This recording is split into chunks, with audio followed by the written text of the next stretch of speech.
আজকে অফিস থেকে ফেরার পথে দোকানদার মামা দেখলাম যে মিষ্টি কুমড়াটা কেটে পিস পিস করে রাখতেছে বিক্রি করার জন্য।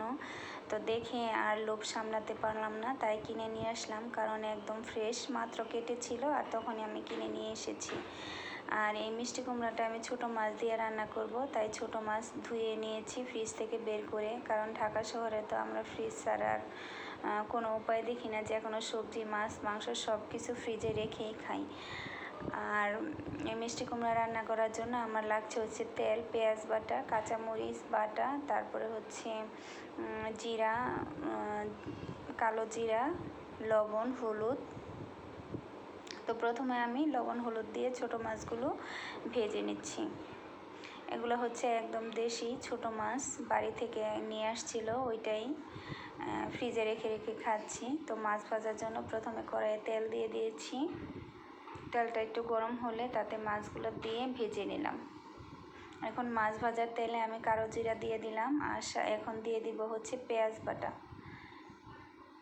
পেঁয়াজটা তেলের সাথে মিশিয়ে নিব। আর এখন দিয়ে দিচ্ছি হচ্ছে জিরা বাটা। জিরা বাটা না, অবশ্য এটা জিরাটা গুঁড়ো করা আর কি, রোদে শুকিয়ে গুঁড়ো করে নিয়েছিলাম। তো জিরাটা ভালো করে মেশানোর পরে সেখানে আমি অল্প একটু পানি দিয়ে দিচ্ছি, না হলে মশলাটা পুড়ে যেতে পারে।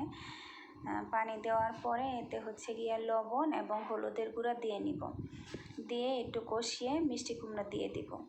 তো আমি সবসময় হচ্ছে পেঁয়াজ বাটা দিয়ে মিষ্টি কুমড়া রান্না করি। অনেকে তার সাথে রসুন আদা দিতে পারেন, যারা ওইভাবে খান আদা রসুন দিয়ে রান্না করবেন। আমার মা সবসময় বলে দিছে যে মিষ্টি কুমড়া পেঁয়াজ বাটা দিয়ে রান্না করতে, তো সেজন্য আমরা রসুন দেই না, শুধু পেঁয়াজ বাটা দিয়ে মিষ্টি কুমড়া রান্না করি।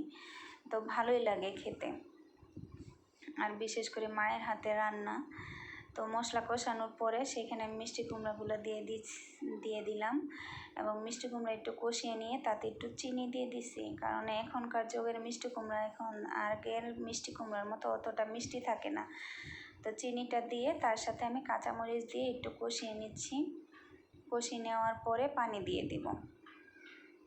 তো দেখেন কালারটা কত সুন্দর, কারণ একদম ফ্রেশ, আর ফ্রেশ জিনিসের কালার এবং খেতে দুইটাই কিন্তু অসাধারণ।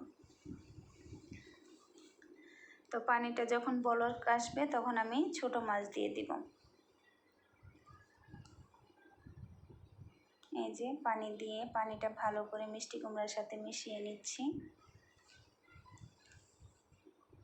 এখন ছোটো মাছগুলো দিয়ে দিচ্ছি, দিয়ে কিছুক্ষণ জ্বালিয়ে নিব।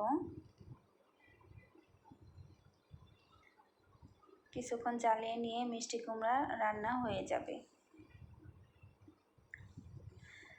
তো কিছুক্ষণ জ্বালিয়ে নিচ্ছি। হ্যালো ভিউয়ার, সবাইকে স্বাগত আমার চ্যানেলে। আমার চ্যানেলটা যদি ভালো লেগে থাকে তাহলে আমার ভিডিওটা লাইক করবেন, কমেন্ট করবেন এবং শেয়ার করবেন। সবাই ভালো থাকবেন, সুস্থ থাকবেন, এই কামনাই করি সব সময়। এবং